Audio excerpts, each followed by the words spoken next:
اب نئے مضمون کا آغاز ہوتا ہے جس کا عنوان ہے در بیان آن کا حکمائے طبیعی گویند آدمی عالم صغیر ست او حکمائی الہی گویند آدمی عالم کبیر ست زیرا کے علم آن حکمہ بر صورت آدمی مقصور بود او علم اینہا بر باطن آدمی موصول، یعنی اس بیان میں کہ حکمہ فلسفہ کہتے ہیں کہ آدمی عالم صغیر ہے اور خدائی حکمہ کہتے ہیں کہ آدمی عالم کبیر ہے، کیونکہ ان حکمہ کا علم آدمی کی صورت پر منحصر تھا اور ان کا علم آدمی کے باطن سے وابستہ ہے۔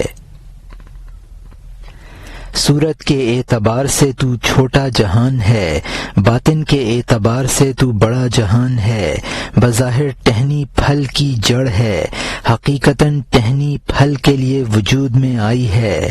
اگر پھل کی خواہش اور امید نہ ہوتی تو باغبان درخت کی جڑ کب بوتا۔ یہاں مترجم نے حاشیے میں لکھا ہے کہ انسان تمام کائنات عالم کے نمونوں کا ایک چھوٹا سا مجموعہ ہے، چونکہ حقیقت اسماء الہیہ اور حقائق کونیہ کا جامع ہے۔ اگر انسان کی تخلیق قدرت کا منشا نہ ہوتی تو عالم کو نہ پیدا کیا جاتا۔ حکمائے فلاسفہ انسان کو چھوٹا جہان اور دنیا کو بڑا جہان مانتے ہیں، اور صوفیہ انسان کو بڑا عالم اور دنیا کو چھوٹا عالم مانتے ہیں۔ اس کی وجہ یہ ہے کہ فلاسفہ کی نظر انسان کے ظاہر پر ہے۔ اور یہاں حاشیہ ختم ہوتا ہے۔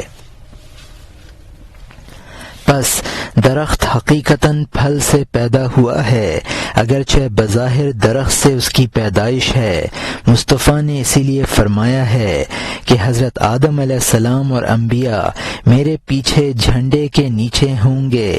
اسی لیے ان جامع کمالات نے فرمایا ہے ہم آخر ہیں اور پہلے ہیں کا اشارہ۔ نحن الآخرون السابقون، اگرچہ بظاہر میں آدم سے پیدا ہوا ہوں، میں حقیقتاً پردادا واقع ہوا ہوں، کیونکہ فرشتوں کا ان کو سجدہ میرے لیے ہی تھا اور میرے لیے ہی وہ 7ویں آسمان پر گئے۔ پس حقیقتاً باپ مجھ سے پیدا ہوا اور اصلاً درخت پھل سے پیدا ہوا۔ یہاں مترجم نے حاشیے میں لکھا ہے تو گویا عالم انسان سے پیدا ہوا ہے۔ حدیث شریف وَأَنَا حَامِلُ لِوَاءِ الْحَمَةِ يَوْمَ الْقِيَامَةِ تَحْتَهُ آدم وَمِن دُونِهِ وَالْآخِرِ، یعنی میں قیامت کے روز لوائے احمد اٹھانے والا ہوں جس کے نیچے حضرت آدم علیہ السلام اور ان کے علاوہ تمام انبیاء ہوں گے، اور اس پر کوئی فخر نہیں ہے۔ یہ اسی لیے فرمایا ہے کہ آدم علیہ السلام اور ان کی اولاد کی تخلیق سے مقصود حضور صلی اللہ علیہ وسلم کی ذات ہے۔ چونکہ مقصود حضور صلی اللہ علیہ وسلم کی تخلیق تھی، اسی لیے حضور صلی اللہ علیہ وسلم نے فرمایا کہ میں اگرچہ آخر میں بھیجا گیا ہوں، لیکن چونکہ مقصود اصلی میں ہوں لہٰذا میں پہلے ہوں۔ اکسی چیز کی علت غائی وجود خارجی میں اگرچہ مؤخر ہوتی ہے، لیکن رود ذہنی میں وہ اس چیز سے پہلے موجود ہوتی ہے۔ چونکہ حقیقت آدم علیہ السلام کا ظہور حقیقت محمدیہ صلی اللہ علیہ وسلم سے ہوا ہے۔ حضرت آدم علیہ السلام مسجود ملائکہ اسی لیے بنے کہ ان کی پشت میں نور محمدی تھا، ان کو معراج اسی لیے کرائی گئی تاکہ وہ نور محمدی سے فیض حاصل کر سکیں۔ اور یہاں حاشیہ ختم ہوتا ہے۔ ابتدائی فکر و عمل وجود میں آخر میں آتا ہے۔ خصوصاً وہ ارادہ جو ازل کی صفت ہو۔ خلاصہ یہ ہے کہ آسمان سے تھوڑے وقفے میں اب قافلہ آتا جاتا ہے۔ اس قافلے پر یہ راستہ دراز نہیں ہے۔ کامیابی کے ہوتے ہوئے جنگل کب بھاری پڑتا ہے۔ ہر وقفے میں دل کعبہ کو جاتا ہے۔ جسم احسان خداوندی سے دل کی طبیعت اختیار کر لیتا ہے۔ یہ درازی اور کوتاہی جسم کے لیے ہے۔ جہاں خدا ہے وہاں دراز و کوتاہ کیا ہوتا ہے۔ یہاں مترجم نے حاشیے میں لکھا ہے، ہونے والی ہر چیز کا فکر اور تصور اس کے وجود خارجی سے پہلے ہوتا ہے۔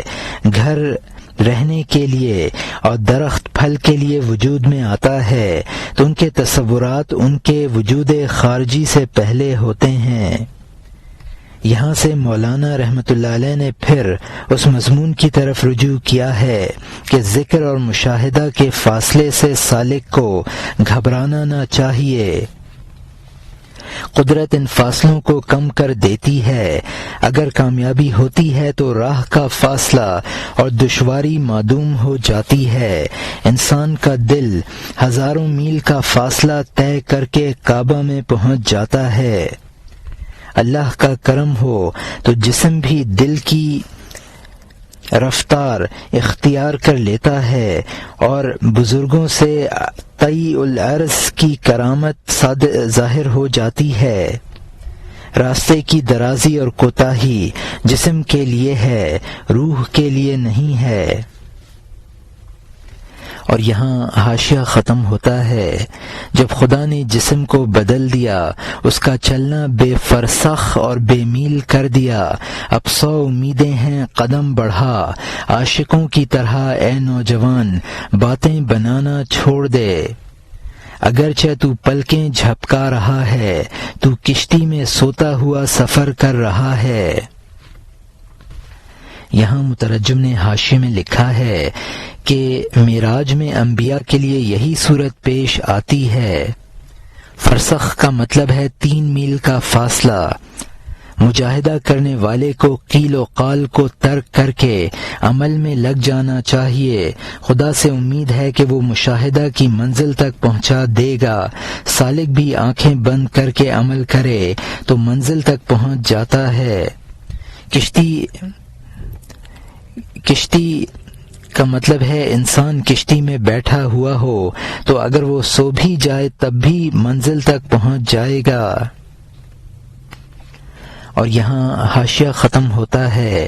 اب نئے مضمون کا آغاز ہوتا ہے جس کا عنوان ہے تفسیر این حدیث کہ مثل امتی کمثل سفینۃ نوح من تمسک بها نجا ومن تخلف عنها غرق، یعنی اس حدیث کی تفسیر کہ میری امت کی مثال حضرت نوح علیہ السلام کی کشتی کی سی ہے، جو اس سے وابستہ ہوا وہ بچا اور جو اس سے بچھڑا وہ ڈوبا۔ اسی لیے پیغمبر صلی اللہ علیہ وسلم نے فرمایا ہے کہ میں زمانے کے طوفان میں کشتی کی طرح ہوں۔ ہم اور ہمارے ساتھی حضرت نوح علیہ السلام کی کشتی کی طرح ہیں، جو سہارا پکڑ لے گا، نجات پا جائے گا۔ جبکہ تو شیخ کے ساتھ ہے، برائی سے دور ہے، تو دن رات چل رہا ہے اور تو کشتی میں ہے، تو جان بخشنے والے کی جان کی پناہ میں ہے، تو کشتی میں سویا ہوا ہے، راستہ طے کر رہا ہے۔ اپنے زمانے کے پیغمبر سے جدا نہ ہو، اپنی تدبیر اور اپنے قدم پر بھروسہ نہ کر۔ اگرچہ تو شیر ہے، جب تو بغیر رہنما کے راستہ طے کرے گا، لومڑی کی طرح گمراہی میں ہے اور ذلیل ہے۔ خبردار، شیخ کے پروں کے بغیر پرواز نہ کر، تاکہ تو شیخ کے لشکروں کی مدد دیکھے۔ ایک وقت اس کی مہربانی کی موج تیرا بازو ہے، کسی وقت اس کی قہر کی آگ تیری بار بردار ہے۔ یہاں مترجم نے حاشیے میں لکھا ہے کہ حضور صلی اللہ علیہ وسلم اور صحابہ کرام رضوان اللہ علیہم اجمعین کی سیرت پر عمل کر کے ایک انسان نجات حاصل کر سکتا ہے۔ سالک کے لیے شیخ کی صحبت حضرت نوح علیہ السلام کی کشتی کا کام کرتی ہے۔ سالک خواہ کیسا ہی ہو، سلوک بغیر شیخ کے مشکل ہے۔ شیخ کی توجہات سے منزل طے ہوگی۔ شیخ کبھی اپنی صفت جمال کے ساتھ تربیت کرتا ہے اور کبھی صفت جلال کے ساتھ، تو شیخ کی نرمی اور سختی دونوں مدارج کی ترقی کا سبب ہوتی ہے۔ اور یہاں حاشیہ ختم ہوتا ہے۔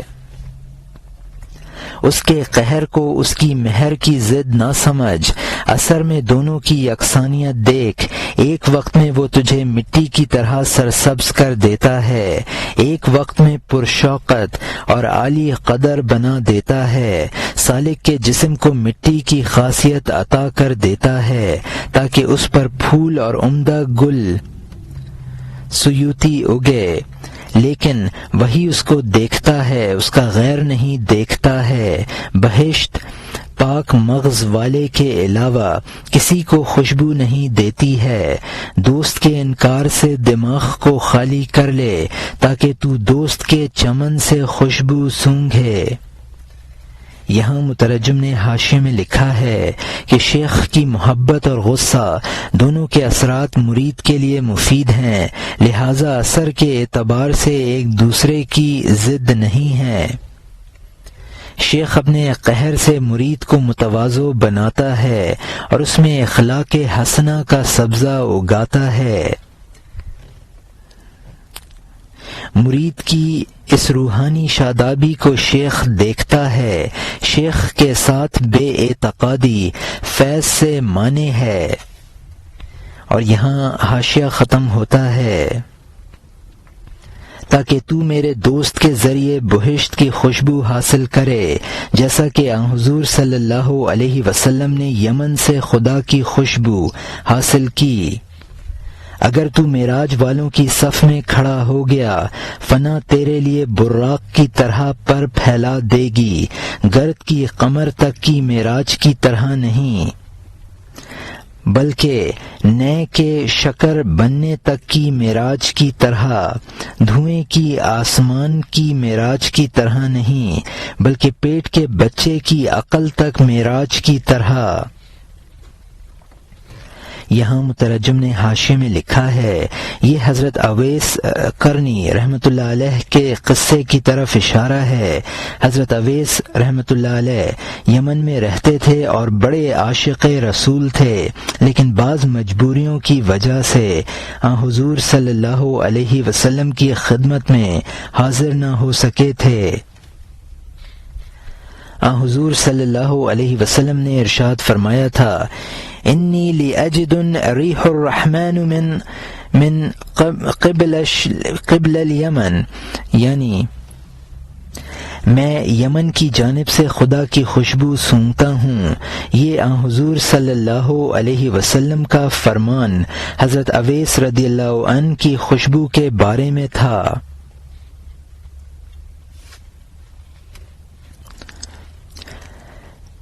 بزرگوں کی صحبت میں جو معراج ہوگی وہ ایسی معراج ہوگی جیسی کہ دھوئیں یا غبار کی معراج آسمان تک ہے، بلکہ ایسی بامانی معراج ہوگی جیسی کہ نئے کو معراج حاصل ہو کہ اس میں شکر پیدا ہو جاتی ہے۔ اور یہاں حاشیہ ختم ہوتا ہے۔ فنا کا گھوڑا بہت اچھا براق بنا، اگر تو فانی ہے تجھے بقا کی جانب لے آتا ہے۔ اس کے سم پہاڑوں اور دریاؤں کو چھوتے ہیں، یہاں تک کہ وہ محسوس دنیا کو پیچھے چھوڑ دیتا ہے۔ کشتی میں قدم رکھ اور چل چلا، جیسا کہ جان معشوق کی طرف جاتی ہے جو روح کی روح ہے۔ یہاں مترجم نے حاشیے میں لکھا ہے، یہ فنا کا براق ایسا ہے کہ اگر تم فنا کا مقام حاصل کر چکو گے تو تمہیں بقا کی طرف لے آئے گا، یعنی سیر عروجی کے بعد سیر نزول ہوگی اور تم پھر اپنی ہستی میں آ جاؤ گے۔ فنا کا مقام حاصل ہو جانے پر سالک دنیا سے بے نیاز ہو جاتا ہے۔ شیخ کی صحبت میں جو سیر ہوتی ہے وہ ایسی ہی ہوتی ہے جس طرح جان معشوق کی طرف کھینچتی ہے۔ اور یہاں حاشیہ ختم ہوتا ہے، بغیر ہاتھ اور بغیر پاؤں کے قدیم کی طرف چل، جس طرح کے روحیں عدم سے دوڑ آئیں۔ یہ تقریر بات میں قیاس کا پردہ چاک کر دیتی اگر سننے والے کی سماعت پر اونگھ نہ طاری ہوتی۔ اے آسمان اس کی گفتگو پر موتی برسا، اے دنیا تو اس کے جہان سے شرم کر، اگر تو موتی برسائے وہ 6 گنا ہو جائیں گے، تیرا بے جان بولنے والا اور دیکھنے والا ہو جائے گا تو تیرا نچھاور خود تیرے لیے ہوگا، جبکہ تیرا ہر سرمایہ 100 گنا ہو جائے گا۔ اس ہدیے کی طرح جو بلقیس نے سبا سے حضرت سلیمان علیہ السلام کے پاس بھیجا، اے عقل مند۔ یہاں مترجم نے حاشیے میں لکھا ہے کہ سیر میں ہاتھ پاؤں کام میں نہیں آتے، اور یہ سیر ایسی ہے جیسے روح کی سیر عدم سے وجود کی طرف ہوتی ہے۔ مولانا رحمۃ اللہ علیہ فرماتے ہیں کہ یہ عروج و نزول اور فنا و بقا کی تقریر اس درجے کی ہے کہ اس کے بعد کسی عقلی دلیل کی ضرورت نہ ہو، اگر سننے والا ہوش و حواس سے اس کو سن لے۔ یہ اس قدر پرحقائق تقریر ہے کہ اس پر آسمان کو موتی برسانے چاہیے اور عالم ظاہر کو اس عالم معنی سے شرم آنی چاہیے۔ گوہر نثاری میں خود آسمان کا فائدہ ہے، اس کے موتی 6 گنا ہو جائیں گے اور اس کی بے جان مخلوق گویا اور بینا بن جائے گی۔ مرید جس قدر بھی اعتقاد کے موتی برسائے گا اس میں خود اس کا فائدہ ہے۔ اب اسی مناسبت سے مولانا رحمۃ اللہ علیہ بلقیس کا قصہ نقل کرتے ہیں۔ اب نئے مضمون کا آغاز، اور یہاں حاشیہ ختم ہوتا ہے۔ اب نئے مضمون کا آغاز ہوتا ہے جس کا عنوان ہے قصہ ہدیہ فرستادن بلقیس از شہر سبا بسوء سلیمان علی نبینا و علیہ السلام، یعنی بلقیس کا شہر سبا سے سلیمان علیہ السلام کو ہدیہ بھیجنے کا قصہ، اور ان پر اور ہمارے نبی صلی اللہ علیہ وسلم اور ہمارے نبی پر سلام ہو۔ یہاں مترجم نے حاشیے میں لکھا ہے کہ بلقیس یمن میں شہر سبا کی ملکہ تھی، حضرت سلیمان علیہ السلام کو انہوں نے ہدیہ بھیجا تھا۔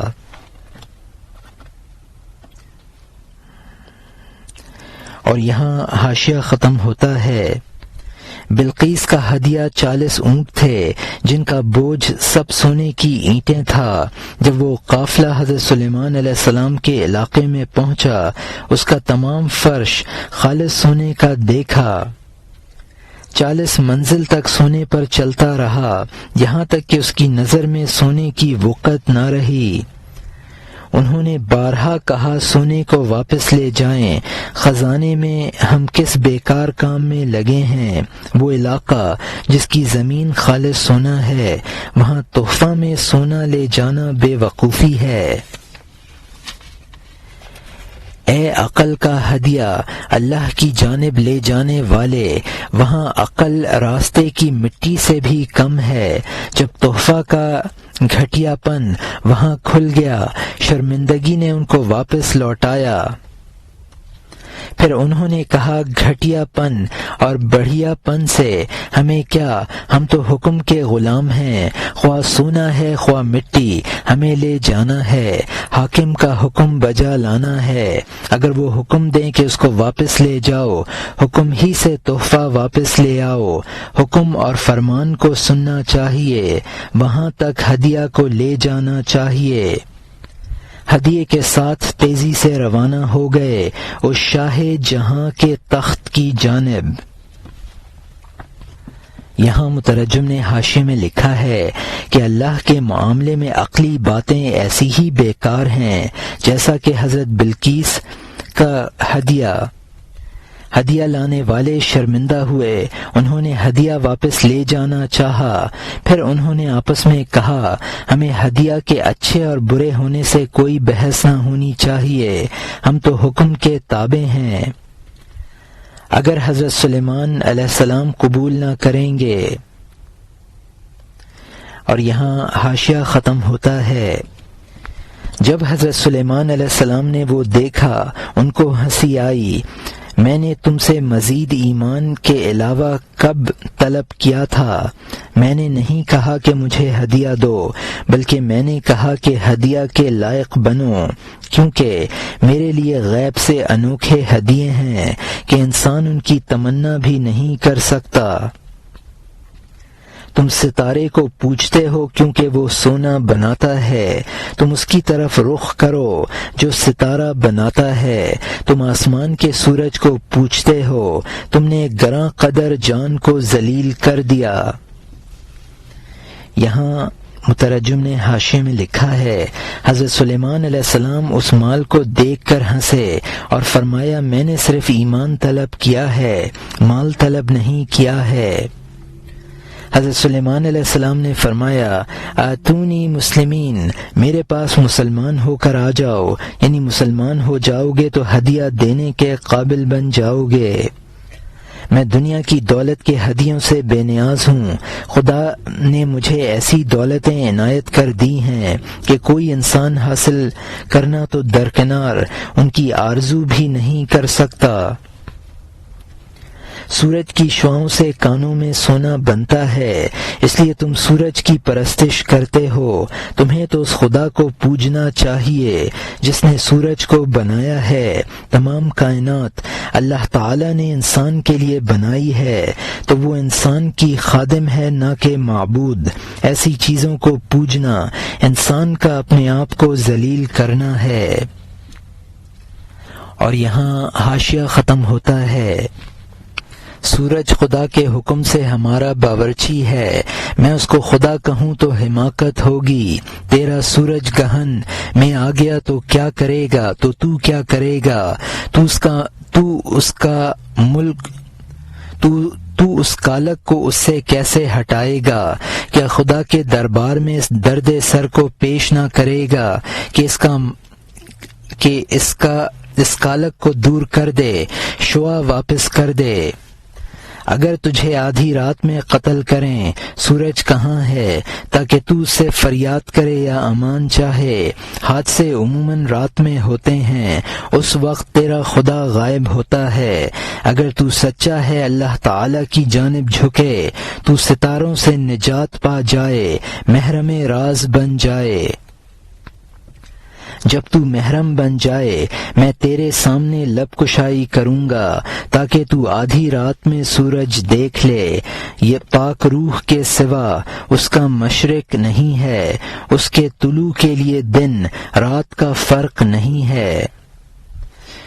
یہاں حاشیے میں لکھا ہے کہ سورج کی شعاؤں سے کھیتیاں اور تمام پھل پکتے ہیں۔ سورج گرہن میں آتا ہے تو ایسی ناقص اور مجبور چیز کو پوجنا کیا عقل مندی ہے؟ گرہن کے دور کرنے کے لیے تو خدا سے دعا کرتا ہے تو ایسی بے بس مخلوق کو پوجنے سے کیا فائدہ؟ رات کو سورج غائب ہوتا ہے تو رات میں اگر مصیبت آئی تو کس کو پکارے گا؟ رات ہی میں عموماً حوادث پیش آتے ہیں۔ مخلوق کو چھوڑ کر اگر تو خالق کے سامنے سجدہ ریز ہوگا تو مصائب سے نجات پا لے گا اور کائنات کا محرم راز بن جائے گا۔ جب تو محرم راز بن جائے گا تو میں تجھے اسرار بتاؤں گا، پھر تجھے اس سورج کا مشاہدہ ہوگا جو آدھی رات میں بھی موجود ہے۔ اس کا مظہر صرف پاک روح ہے اور وہ ہر وقت موجود ہے۔ اور یہاں حاشیہ ختم ہوتا ہے۔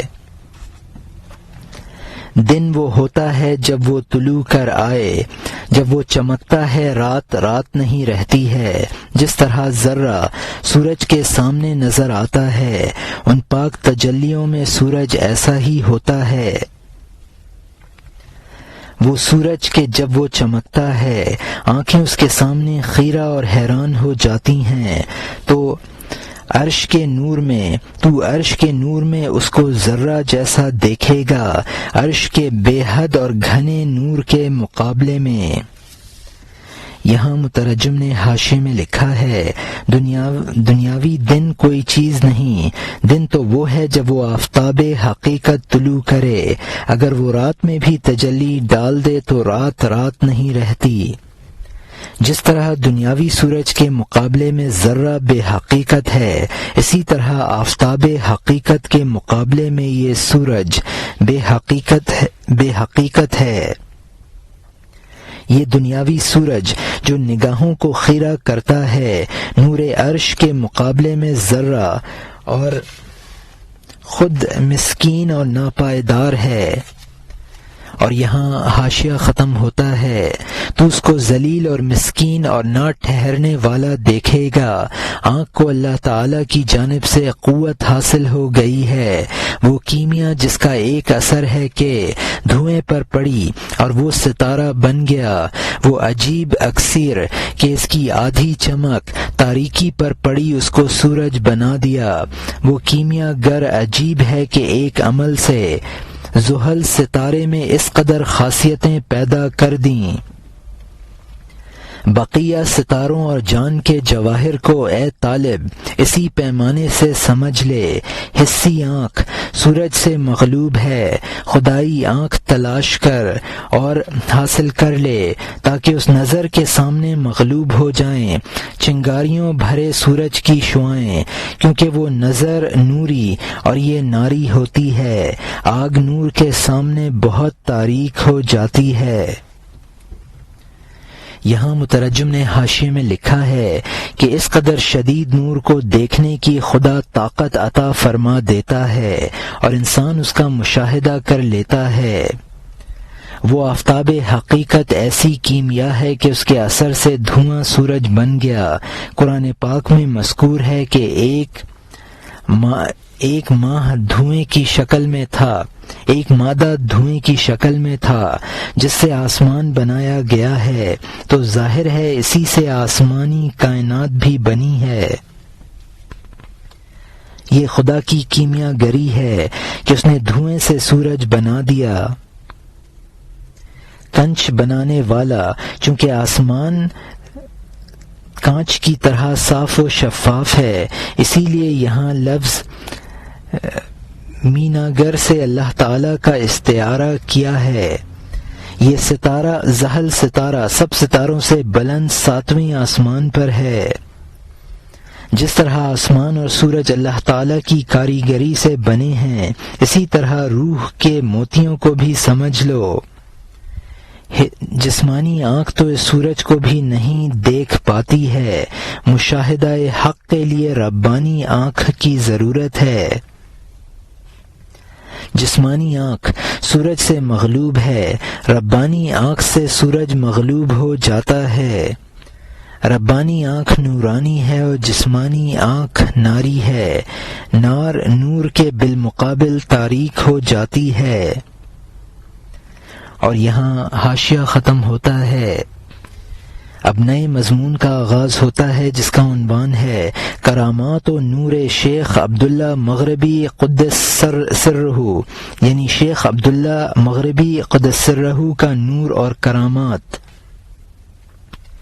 شیخ عبداللہ مغربی رحمۃ اللہ علیہ نے فرمایا، 60 سال سے میں نے رات کی تاریکی نہیں دیکھی، میں نے 60 سال میں کوئی تاریکی نہیں دیکھی۔ اعتدال کے بدولت نہ دن میں نہ رات میں۔ صوفیوں نے کہا ہے کہ ان کی بات کی تصدیق کے لیے ہم رات کو ان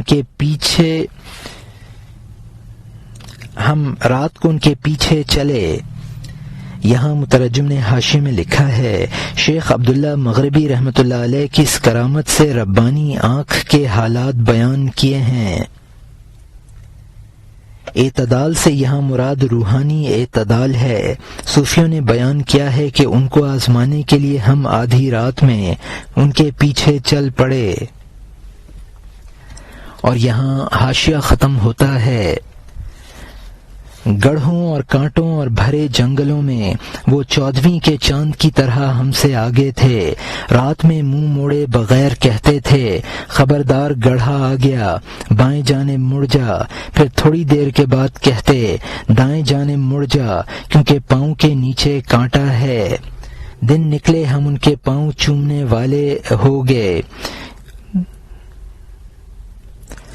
کیونکہ ان کے دونوں پاؤں مٹی سے صاف تھے۔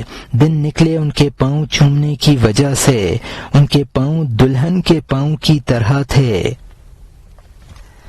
یہاں مترجم نے حاشیے میں لکھا ہے کہ 14ویں کا بدر کا مطلب ہے 14ویں کا چاند۔ وہ تاریک رات میں آگے آگے چل رہے تھے اور بغیر منہ موڑے پیچھے چلنے والوں کو گڑھے اور کانٹے سے بچنے کی ہدایت کر رہے تھے، یعنی ان کے نیچے کی چیزیں بھی اندھیرے میں نظر آ رہی تھیں۔ دن نکلنے پر ہم نے ان کی مزید کرامت یہ دیکھی کہ ان کے پاؤں پر مٹی بھی نہ لگی تھی، تو ہم نے ازراہ عقیدت ان کے پاؤں چومے۔ یہاں حاشیہ ختم ہوتا ہے۔ ان پر نہ خاک کا نشان تھا، نہ مٹی کا نشان، نہ کانٹے کی خراش کا نشان تھا اور نہ پتھر کی چوٹ کا۔ اللہ تعالیٰ نے مغربی کو مشرقی بنا دیا تھا، مغرب کو مشرق کی طرح نور پیدا کرنے والا بنا دیا تھا۔ ستاروں کے سورج کا نور تیز رو ہے، عوام و خواص کے دن کا وہ نگہبان ہے۔ وہ نور اعظم کیوں نگہبان نہ ہوگا جو ہزاروں سورج پیدا کر دے؟ تو اطمینان سے اس کے نور کے ساتھ چلا جا، اژدہوں اور بچھوؤں میں وہ پاک نور تیرے آگے آگے چلے گا، وہ ہر رہزن کے ٹکڑے ٹکڑے کر دیتا ہے۔ یوم لا یخزی النبی کو سچ سمجھ، نور یسعی بین ایدیہم پڑھ لے۔ یہاں مترجم نے حاشیے میں لکھا ہے کہ ان کے پاؤں پر کانٹے اور پتھر کا کوئی نشان نہ تھا، حالانکہ وہ کانٹوں اور پتھروں پر چلے تھے۔ مغربی کا مطلب ہے یعنی مغرب کا رہنے والا، جہاں سورج کی روشنی نہیں ہے۔ مشرقی کا مطلب ہے یعنی مشرق کا رہنے والا، جہاں سورج کی روشنی پھیلی ہوئی ہے۔ طلوع آفتاب کے بعد روشنی پھیل جاتی ہے۔ اور یہاں حاشیہ ختم ہوتا ہے۔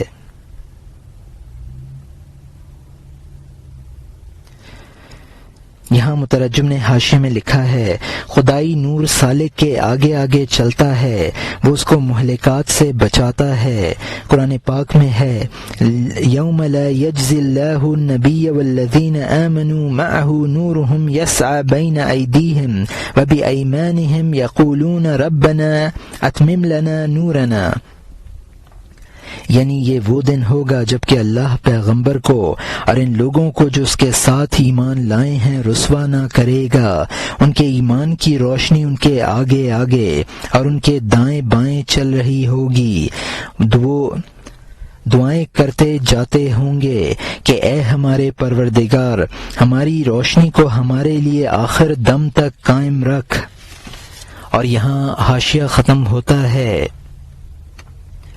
وہ نور اگرچہ قیامت میں بڑھ جائے گا، آزمانے کے لیے یہاں بھی خدا سے مانگ لو، کیونکہ وہ ابر کو بھی اور کوہر کو بھی بخشتا ہے جان کا نور، اور خدا پہنچانے کو زیادہ جاننے والا ہے، اور خدا پہنچانے کو زیادہ جانتا ہے۔ یہاں مترجم نے حاشیے میں لکھا ہے، اگرچہ اس نور میں قیامت میں اضافہ ہوگا، لیکن یہاں بھی اس کے اضافے کی دعا کر کے دیکھو، کیونکہ جب وہ غیر جاندار چیزوں کو نور عنایت کر دیتا ہے تو اشرف المخلوقات کو کیوں عطا نہ کرے گا۔ اور یہاں حاشیہ ختم ہوتا ہے۔ اب نئے مضمون کا آغاز ہوتا ہے جس کا عنوان ہے باز گردانیدن سلیمان علیہ السلام رسولان بلقیس را بآں ہدیہ کے آوردہ بودند سوئے بلقیس او دعوت سلیمان علیہ السلام بلقیس را با ایمان او ترک آفتاب پرستی، یعنی حضرت سلیمان علیہ السلام کا بلقیس کے قاصدوں کو مع ان ہدیوں کے جو وہ لائے تھے واپس کر دینا بلقیس کی جانب، اور حضرت سلیمان علیہ السلام کا بلقیس کو ایمان لانے اور سورج پرستی کے چھوڑنے کی دعوت دینا۔ اے شرمندہ قاصدوں واپس جاؤ، سونا تمہارا ہے ہمارے لیے دل لاؤ دل، میرے سونے کو اس سونے پر رکھ دو، جسم کے اندھے پن کو خچری کی شرمگاہ کے حوالے کر دو، خچری کی شرمگاہ سونے کے کڑے کے لائق ہے، عاشق کا سونا زرد اور پیلا چہرہ ہے کیونکہ وہ خدا کی نظر گاہ ہے، کان سورج کی نظر گاہ ہے، کجا سورج کی شعاع کی نظر گاہ، کجا عقلوں کے آقا کی نظر گاہ، میری گرفت سے جان کو ڈھال بنا لو، اگرچہ اب بھی تم میری گرفت میں ہو، دانا کا عاشق پرند بالا خانہ پر ہے، پر کھولے ہوئے وہ جال میں پھنسا ہوا ہے۔ یہاں مترجم نے حاشیے میں لکھا ہے کہ ہدیہ لانے والے حضرت سلیمان علیہ السلام کے یہاں سونے کی ارزانی کو دیکھ کر سونے کا ہدیہ دینے پر شرمندہ ہو رہے تھے۔ اللہ تعالیٰ کے دربار میں سونے اور چاندی سے کام نہ چلے گا، دل کی سلامتی کام آئے گی۔ سلیمان علیہ السلام نے فرمایا یہاں سے اور سونا لے جاؤ تاکہ تمہاری حرص کو تسکین ہو، جسم کی بے بصیرتی کو اپنے آپ سے دور کر کے کسی گندی جگہ پھینک دو۔ خچری اگر حاملہ ہو جائے تو بچے کی پیدائش میں عموماً مر جاتی ہے، لہٰذا اس کی شرمگاہ پر سونے کا حلقہ ڈال دیا جاتا تھا تاکہ وہ حاملہ نہ ہو سکے۔ عاشق کی کمزوری اور چہرے کی زردی اس کی زینت ہے، عاشق کے چہرے کی زردی خدا کی نظر گاہ ہے، اور سونے کی کان سورج کی نظر گاہ ہے جس کی وجہ سے کان میں سونا تیار ہوتا ہے، لہذا عاشق کے چہرے کی زردی بدرجہ افضل ہے۔ ایمان کی پابندی، جہاد کا حملہ، ان دونوں معنی کے اعتبار سے شعر کا ترجمہ کیا جا سکتا ہے۔ وہ پرند جو دانا کی لالچ میں ہے اگر وہ بالا خانے پر کھلا بیٹھا ہے لیکن انجام کے اعتبار سے وہ جال میں پھنسا ہوا ہے۔ اور یہاں حاشیہ ختم ہوتا ہے کیونکہ اس نے دل کو جان سے دانا کو دے دیا ہے، بغیر گرفتاری اس کو گرفتار سمجھ، وہ نگاہ جو وہ دانا پر ڈالتا ہے اس کو وہ گراہ سمجھ جو وہ پاؤں پر لگاتا ہے۔ دانا کہتا ہے اگرچہ تو نظریں چراتا ہے میں تجھ سے صبر و قرار چرا رہا ہوں، جب تجھے اس نظر نے اس جانب کھینچ لیا تو مجھے تو اپنے سے غافل نہ سمجھ، جب تجھے وہ نظر میرے پیچھے لگا رہی ہے تو یہ سمجھ لے کہ میں تجھ سے غافل نہیں ہوں۔ یہاں مترجم نے حاشیے میں لکھا ہے اس کی للچائی ہوئی نظر دراصل اس کے پاؤں کی گرا ہے، وہ دانے کو دروزیدہ نگاہوں سے دیکھ رہا ہے،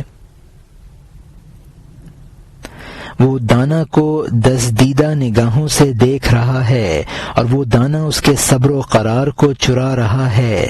جب لالچی نظر پرند کو دانے کی جانب کھینچ لائی ہے تو پرند کو سمجھنا چاہیے کہ شکاری اس سے غافل نہیں ہے، وہ اس کو پھانس لے گا۔ اور یہاں حاشیہ ختم ہوتا ہے۔ اب نئے مضمون کا آغاز ہوتا ہے جس کا عنوان ہے قصہ عطارے کے سنگ ترازوئے او از گل سرشوی بود او دزدیدن مشتری دل خوارا ازاں گل ہنگام سنجیدن شکر او دیدن عطاراں را او نادیدہ کردن، یعنی اس عطار کا قصہ کہ جس کے ترازو کی باٹ ملتانی مٹی کا تھا، اور شکر تولنے کے وقت مٹی کھانے والے خریدار کا اس مٹی میں سے چوری کرنا اور عطار کا اس کو دیکھنا اور اندیکھا کر دینا۔ ایک عطار کے پاس ایک مٹی خور گیا تاکہ سفید خاص قند عمدہ خریدے۔ اس منافق چالاک عطار کے پاس باٹ کے بجائے مٹی تھی۔ عطار نے کہا، اے جوان، میری شکر بلا مبالغہ لا کلام عمدہ ہے، لیکن میری ترازو کے باعث کی باٹ مٹی کے ہیں، اگر تجھے خریدنے کی خواہش ہے۔ اس نے کہا، میں ایک ضرورت میں شکر کی جستجو میں ہوں، ترازو کی باٹ جو بھی ہوں۔ یہاں مترجم نے حاشیے میں لکھا ہے، پرندہ جس طرح یہ سمجھتا ہے کہ وہ شکاری کی غفلت سے فائدہ اٹھا کر دانہ کھا جائے گا، وہ خود پھنس جاتا ہے، اسی طرح اس قصے میں خریدار یہ سمجھ رہا ہے کہ وہ دکاندار کی غفلت سے فائدہ اٹھا رہا ہے، حالانکہ وہ خود اپنا نقصان کر رہا ہے۔ گل سرشوی کا مطلب ہے وہ مٹی جسے مل کر سر دھویا جاتا ہے، جیسا کہ ہندوستان میں ملتانی مٹی ہے۔ زبان دراز، طرار کا مطلب ہے زبان دراز۔ منافق، چونکہ وہ مٹی کے پاٹوں کے ذریعے کم تولتا تھا۔ عطار نے کہا، ترازو کے بٹے پتھر کے بجائے مٹی کے ہیں۔ خریدار نے کہا، مجھے قند کی ضرورت ہے، مجھے بٹوں سے کیا بحث، جیسے بھی ہوں۔ اور یہاں حاشیہ ختم ہوتا ہے۔ پھر اس نے اپنے دل میں کہا، مٹی کھانے والے کے آگے پتھر کیا ہوتا ہے، مٹی شکر سے بھی بہتر ہے۔ اس دلالہ کی طرح جس نے کہا، اے بیٹا، میں نے ایک نئی دلہن بہت شاندار ڈھونڈ لی ہے، بہت خوبصورت ہے، لیکن ایک بات یہ بھی ہے کہ وہ پردہ نشین حلوائی کی بیٹی ہے۔ اس نے کہا، اگر ایسا ہے تو بہت بہتر ہے، اس کی لڑکی خوب چکنی اور میٹھی ہوگی۔ اگر تیرے پاس پتھر نہیں ہے اور تیرا باٹ مٹی کا ہے، یہ بہتر اور خوب ہے، مٹی میرے دل کا میوہ ہے۔ یہاں مترجم نے حاشیے میں لکھا ہے کہ مٹی کھانے والے کے لیے تو مٹی شکر سے بھی زیادہ مزیدار ہوتی ہے۔ عطار کا بٹوں کی خرابی کو ظاہر کرنا ایسا ہی تھا جیسا کہ دلالہ نے لڑکی میں خرابی ظاہر کی، جو اس نوجوان کے لیے اور زیادہ دلچسپی کا باعث بنی۔ چونکہ حلوائی کے یہاں گھی اور شکر کی کثرت ہوتی ہے، مٹی کھانے والے کے لیے مٹی دل پسند چیز ہے۔ اور یہاں حاشیہ ختم ہوتا ہے۔ ترازو کے پلڑے میں اعتماد کے ساتھ اس نے پتھر کے بجائے وہ مٹی رکھ دی، پھر دوسرے پلڑے کے لیے ہاتھ سے اس مٹی کی بقدر شکر توڑنے لگا۔ چونکہ اس کے پاس کھرپا نہ تھا اور دیر تک ٹھہرا رہا، اس نے خریدار کو اس جگہ انتظار میں بٹھا دیا۔ اس کا رخ اس طرف تھا، بے صبر مٹی خور نے اس سے چھپا کر مٹی چرانی شروع کر دی، ڈرتے ڈرتے کہ وہ اچانک نہ آ جائے اور اس کی نظر بطور آزمائش مجھ پر پڑ جائے۔ عطار نے اس کو دیکھا اور اپنے آپ کو مشغول کر دیا کہ اے زردرو، اور زیادہ چرا لے، اگر تو چرا کر میری مٹی میں سے لے جا رہا ہے، جا کہ تو اپنا ہی نقصان کر رہا ہے۔ تو مجھ سے ڈر رہا ہے، لیکن گدھے پن سے میں ڈر رہا ہوں کہ تو بہت کم کھا رہا ہے۔ یہاں مترجم نے حاشیے میں لکھا ہے کہ شکر جم گئی ہوگی جس کے توڑنے کے لیے تیشا کی ضرورت ہوئی۔ مٹی خور دکاندار سے ڈرتا ہوا مٹی چرا رہا تھا۔ دکاندار نے اس کو دیکھ لیا، لیکن خود کو اور زیادہ مشغول کر دیا تاکہ وہ مٹی زیادہ چرا سکے، کیونکہ وہ جس قدر مٹی چرا لے گا اسی قدر شکر کم چڑھے گی، یعنی اپنا ہی نقصان کر رہا ہے کہ اس کو شکر کم ملے گی۔ اور یہاں حاشیہ ختم ہوتا ہے۔ اگرچہ میں مصروف ہوں، ایسا بے وقوف نہیں ہوں کہ مجھ سے بڑھتی شکر لے جائے۔ جب تو آزما کر شکر کو دیکھے گا تو سمجھ لے گا کہ احمق اور غافل کون تھا۔ پرند اس دانے سے نظر کو خوش کر رہا ہے، دانہ بھی دور سے اس پر ڈاکہ ڈال رہا ہے۔ اگرچہ تو آنکھ کے گلے سے مزہ اٹھا رہا ہے، کیا اپنے پہلو کے کباب نہیں کھا رہا ہے؟ یہاں مترجم نے حاشیے میں لکھا ہے، میرا دیر کرنا میری بے وقوفی نہیں ہے بلکہ فائدہ مند ہے۔ جب تو گھر جا کر شکر تولے گا تو پتہ چلے گا کہ بے وقوف کون تھا۔ پرند دانہ چگنے میں اپنا فائدہ سمجھ رہا ہے، حالانکہ وہی اس کی ہلاکت ہے۔ دوسرے مصرے میں کباب کا ذکر ہے، اس لیے اس مصرے میں آنکھ کے لیے گلے کا استعمال کیا ہے، یعنی ایک شخص کسی حسین کے ساتھ نظر بازی کرتا ہے تو بظاہر وہ لطف اندوز ہے، لیکن ہمیشہ کے لیے اپنے لیے پریشانی مول لیتا ہے۔ اور یہاں حاشیہ ختم ہوتا ہے، اگرچہ تو آنکھ کے گلے سے مزہ اٹھا رہا ہے، کیا اپنے پہلو کے کباب نہیں کھا رہا ہے؟ یہ نظر بازی دور سے ہی تیر اور زہر ہے۔ تیرا عشق بڑھتا ہے، صبر کم ہوتا ہے۔ دنیا کا مال کمزور پرندوں کا جال ہے، آخرت کی سلطنت شریف پرندوں کا جال ہے، یہاں تک کہ سلطنت میں جو کہ ایک گہرا جال ہے، عجیب پرند شکار میں آتے ہیں۔ میں سلیمان علیہ السلام تمہارا ملک نہیں چاہتا ہوں، بلکہ میں تمہیں ہر ہلاکت سے چھڑاتا ہوں، کیونکہ تم اس وقت خود ملک کے غلام ہو۔ ملک کا مالک وہ ہے جو تباہی سے نجات پا جائے۔ اے اس دنیا کے قیدی، الٹا تو نے اپنا تمام شاہ جہان رکھ لیا ہے، اپنا نام شاہ جہان رکھ لیا ہے۔ اے تو اس جہان کا غلام، جان کا قیدی ہے، تو اپنے آپ کو جہان کا آقا کب تک کہے گا؟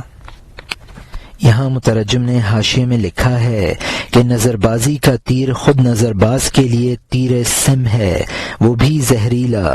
حدیث ہے، النظر مسحم مسموم من سہام ابلیس، یعنی نظر بازی شیطان کے تیروں میں سے ایک زہریلا تیر ہے۔ دنیا کی زیب و زینت ضعیف الایمان لوگوں کا جال ہے، مومنین آخرت کے دلدادہ ہوتے ہیں۔ حضرت سلیمان علیہ السلام کا قاصدوں کو خطاب ہے، چونکہ ستارہ پرستی میں ہلاکت ہے، دنیا دار اپنی دولت کا غلام ہوتا ہے، شاہ تو وہ ہے جو اس کی ہلاکت سے بچ نکلے۔ دنیا دار اپنے آپ کو حاکم اور شاہ کہتا ہے، یہ ایسا ہے جیسا کہ برعکس نہند نام زنگی کافور۔ اور یہاں حاشیہ ختم ہوتا ہے، اب نئے مضمون کا آغاز ہوتا ہے جس کا عنوان ہے دلداری کردن او نواختن سلیمان علیہ السلام مرآں رسولاں را او دفع وحشت و آزار از دل ایشاں او عذر قبول نہ کردن ہدیہ او شرح کردن با ایشاں، یعنی حضرت سلیمان علیہ السلام کا ان قاصدوں کی دلداری کرنا اور نوازنا اور ان کے دل سے تکلیف اور وحشت کو دور کرنا، ہدیہ قبول نہ کرنے کا عذر اور اس کی ان سے تشریح کرنا۔ اے قاصدو، میں تمہیں قاصد بنا کر بھیجتا ہوں، میرا رد کرنا تمہارے لیے قبول کرنے سے اچھا ہے۔ بلقیس کے سامنے جو تم نے عجیب بات دیکھی، سونے کے جنگل کی بات کہو کہ 40 منزل تک تم سونے پر تھے، اور ایسے ہدیے سے تم کس طرح شرمندہ ہوئے، تاکہ وہ سمجھ جائے کہ ہم سونے کے لالچی نہیں ہیں، ہم سونا پیدا کرنے والے سے سونا لے آئے ہیں، وہ کہ اگر وہ چاہے زمین کی تمام مٹی پوری سونا اور قیمتی موتی بن جائے۔ اے سونے کے پسند کرنے والے، اللہ تعالیٰ اسی لیے کر دے گا اس زمین کو محشر کے دن چاندی جیسی۔ ہم سونے سے بے نیاز ہیں کیونکہ ہم ماہر فن ہیں، ہم مٹی والوں کو مجسم سونے کا بنا دیتے ہیں، ہم تم سے سونے کی بھیک کب مانگتے ہیں، ہم تمہیں کیمیا گر بناتے ہیں، اس کو چھوڑو خواہ سبا کا ملک ہو، کیونکہ دنیا سے باہر بہت سے ملک ہیں۔ یہاں مترجم نے حاشیے میں لکھا ہے کہ محشر کے دن زمین یعنی اب تم میری جانب سے قاصد بن کر جاؤ، یعنی میرا یہ ہدیے کو واپس کرنا تمہارے لیے مفید ہے، تم ایمان لے آؤ گے۔ تم اپنے واقعات جا کر بلقیس کو سناؤ اور بتاؤ کہ 40 منزل تک تم سونے کی زمین پر چل کر میرے پاس پہنچے تھے، اور یہ بھی کہو کہ ہمیں سونے کا ہدیہ پیش کرنے میں شرمندگی ہوئی تھی، تاکہ بلقیس یہ سمجھ جائے کہ ہم اس کی دولت کے طالب نہیں ہیں۔ محشر کے دن زمین چاندی جیسی کر دی جائے گی، اور یہ اس وجہ سے ہوگا کہ اللہ تعالی ظاہر فرما دیں گے کہ ان کے یہاں سونے چاندی کی کوئی قدر و قیمت نہیں ہے، ہم سونے سے بے نیاز ہیں، ہم تو انسانوں کو ایمان عطا کر کے زرعی بنا دیتے ہیں۔ اگر مومن مخلص بن جاؤ گے تو کیمیا گر بن جاؤ گے۔ آخرت کے ملکوں کی خاطر دنیا کی سلطنت کو خیر بات کہہ دو۔ اور یہاں حاشیہ ختم ہوتا ہے، جس کو تو نے تخت کہا ہے وہ کاٹ ہے، تو نے صدر مقام سمجھا ہے وہ تو دروازے پر پڑا ہے، تیری اپنی داڑھی پر بھی حکومت نہیں ہے، ہر اچھے اور برے پر تو بادشاہوں کا دعویٰ کیوں کرتا ہے، بادشاہی کا دعویٰ کیوں کرتا ہے، تیری مرضی کے خلاف تیری داڑھی سفید ہو جاتی ہے، اے ٹیڑھی تمنا والے، اپنی داڑھی سے شرما، جو اس خدا کے سامنے سر رکھ دے وہ بادشاہ ہے، خاکی دنیا کے علاوہ وہ اس کو سینکڑوں سلطنتیں عطا کر دیتا ہے۔ یہاں مترجم نے حاشیے میں لکھا ہے کہ قید خانہ لکڑی کا وہ کندہ جس میں پاؤں پھنسا کر قید کر دیتے ہیں اس کو تختہ بند کہا ہے۔ جس مقام کو تو صدر مقام سمجھا ہے وہ دربان کی جگہ ہے، تیرا حکم تو خود تیری داڑھی پر نہیں چلتا ہے، ورنہ وہ تیری منشا کے خلاف سفید نہ ہوتی۔ اصل بادشاہت اس کی ہے جو اللہ کی جانب میں سر نیاز جھکا دے، وہ اس کو اس دنیا کی حکومت کے علاوہ اور حکومتیں عطا فرما دیتا ہے۔ اور یہاں حاشیہ ختم ہوتا ہے، لیکن خدا کے سامنے ایک سجدہ کا ذوق تجھے 200 سلطنتوں سے بھلا معلوم ہوگا، پھر تو روئے گا کہ میں سلطنتیں نہیں چاہتا ہوں، اس سجدے کی سلطنت میرے لیے مقرر فرما دے۔ دنیا کے بادشاہوں نے بدطینتی کی وجہ سے بندگی کی شراب کی خوشبو نہیں سونگھی، ورنہ حضرت ادہم رحمۃ اللہ علیہ کی طرح حیران و پریشان ہو کر فوراً سلطنت کو چھوڑ دیتے، لیکن اللہ تعالیٰ نے اس جہان کی بقا کے لیے ان کی آنکھ اور منہ پر مہر لگا دی ہے تاکہ ان کے لیے تخت و تاج شیریں بن جائے کہ ہم دنیا داروں سے خراج لے رہے ہیں۔ اگر تو خراج سے ریت کی طرح سونا جمع کر لے گا بالآخر وہ تجھ سے وراثت میں رہ جائے گا۔ یہاں مترجم نے حاشیے میں لکھا ہے، جب سجدے کا ذوق پیدا ہو جائے گا تو سلطنتوں سے بیزار ہو جائے گا اور خدا سے دعا کرے گا کہ میرے لیے یہی دولت کافی ہے۔ دنیاوی بادشاہ چونکہ بندگی کی مستی سے ناواقف ہیں اس لیے وہ سلطنت کے شوق میں مبتلا ہیں، اگر وہ واقف ہو جائیں تو حضرت ادہم رحمۃ اللہ علیہ کی طرح سلطنت پر لات مار دیں، لیکن چونکہ اللہ تعالیٰ کو دنیا کا نظام چلانا ہے اس لیے ان کو اس لذت سے محروم کر دیا ہے اور وہ مگن ہیں کہ ہم دنیا سے خراج وصول کرتے ہیں۔ اور یہاں حاشیہ ختم ہوتا ہے، سلطنت اور سونا تیری روح کا ساتھی نہ بنے گا، سونا دے دے، نگاہ کے لیے سرما لے لے تاکہ تو دیکھ لے کہ یہ دنیا تنگ کنواں ہے، یوسف وار وہ رسی ہاتھ میں پکڑ لے۔ تاکہ جب تو کنویں سے بالا خانہ پر آئے کہے روح میرے لیے بشارت ہے، یہ لڑکا ہے۔ کنویں میں نظر کے عکس ہیں، سب سے کم یہ ہے کہ پتھر سونا نظر آتا ہے۔ خلل دماغی سے کھیل کود کے وقت بچوں کو وہ ٹھیکریاں سونا اور مال نظر آتی ہیں۔ یہاں مترجم نے حاشیے میں لکھا ہے، دنیا کی دولت دنیا میں رہ جاتی ہے، روح پرواز کر جاتی ہے، وہ سرما حاصل کر لے جس سے یہ چیزیں بے حقیقت نظر آئیں۔ حضرت یوسف علیہ السلام رسی کے ذریعے کنویں سے باہر آئے تھے، تو بھی عبادت کی رسی کے ذریعے سے دنیا کے اس کنویں سے باہر نکلا۔ جس وقت حضرت یوسف علیہ السلام کنویں سے برآمد ہوئے تھے تو ڈول نکالنے والا چیخ اٹھا تھا کہ خوشخبری ہے، یہ تو لڑکا ہے۔ اسی طرح تیری روح تیرے کنویں سے نکل آنے پر خوش ہوتی ہے، نکل آنے پر خوشخبری دے گی۔ دنیا میں نظر کا فریب ہے کہ دنیا کی بے حقیقت دولت کو قیمتی دکھا دیتی ہے۔ بچے کھیل کود میں ٹھیکریوں کو روپیہ پیسہ تصور کر لیتے ہیں، اور یہاں حاشیہ ختم ہوتا ہے۔ اس خدا کو پہچان جانے والے کیمیا گر بن گئے ہیں، حتیٰ کہ ان کے لیے کانیں حقیر ہو گئی ہیں۔ یہاں حاشیے میں لکھا ہے، جو عارف باللہ ہیں وہ خود کیمیا گر ہیں، ان کی نگاہ میں سونے کی کوئی وقت نہیں ہے۔ اور یہاں حاشیہ ختم ہوتا ہے۔